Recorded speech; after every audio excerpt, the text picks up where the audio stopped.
சுத்தமான பக்தி எது? யாத்ராகமம் 22 அதிகாரம் 22வது வசனத்திலே, விதவையையும் திக்கற்ற பிள்ளையும் ஒடுக்காமல் இருப்பீர்களாக, விதவையையும் திக்கற்ற பிள்ளையும் ஒடுக்காமல் இருப்பீர்களாக என்று வேதம் கூறுகிறது.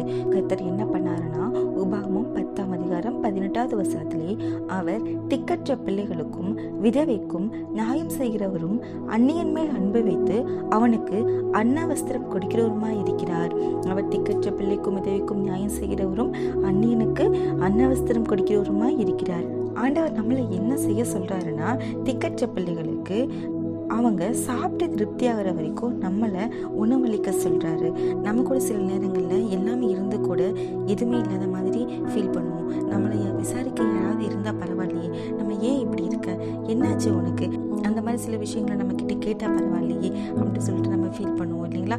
அந்த மாதிரி தான் யாருமே இல்லாதவர்களை நம்ம என்ன பண்ணணும், விசாரிக்கணும். அவங்களுக்கு பண்டிகை காலங்களில் துணி எடுத்து கொடுக்கணும். அவங்கள பண்டிகை காலங்களில் அவங்க சாப்பிட்டு திருப்தி ஆகிற வரைக்கும் நம்ம என்ன பண்ணணும், போஜனம் கொடுக்கணும்னு சொல்லிட்டு கர்த்தர் சொல்றாரு.